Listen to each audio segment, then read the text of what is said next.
Divine grace, watch, enables a true believer to abhor that which is ungodly. A true believer cannot freely indulge in evil. While he can sin, he cannot sin freely and habitually with joy. Why? Why is that?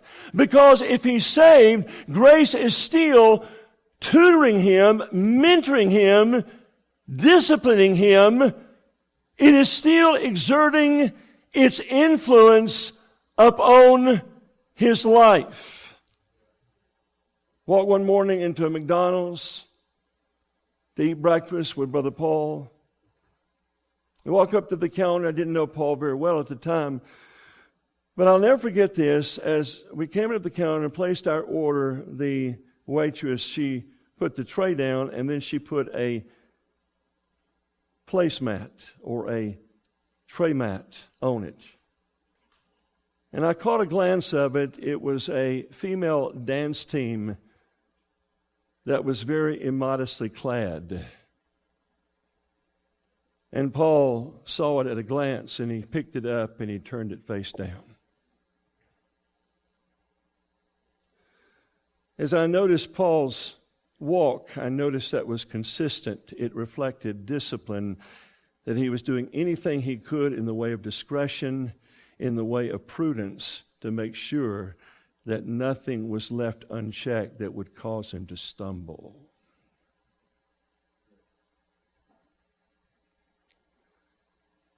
Yet so many professors, they watch the internet. They play with vipers on the internet. They watch things on television that are unbecoming to holiness. And they wonder why God is not a reality.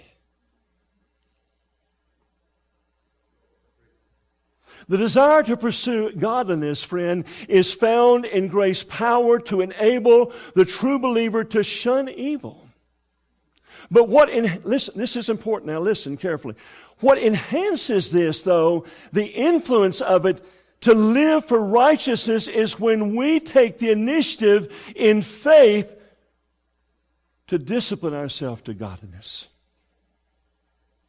Once again, grace is resident. But what we do, we seem to enhance the effect, the dynamic, the influence of grace on our life when we, by faith, exercise ourselves to godliness. These excerpts were taken from Don Currin's full sermon, The Discipline of Grace, that is on Titus 2:11-13, in which he speaks of how the grace that saves is a grace that sustains and motivates the believer and teaches them to be godly in this present world. This message can be found on albianus.com.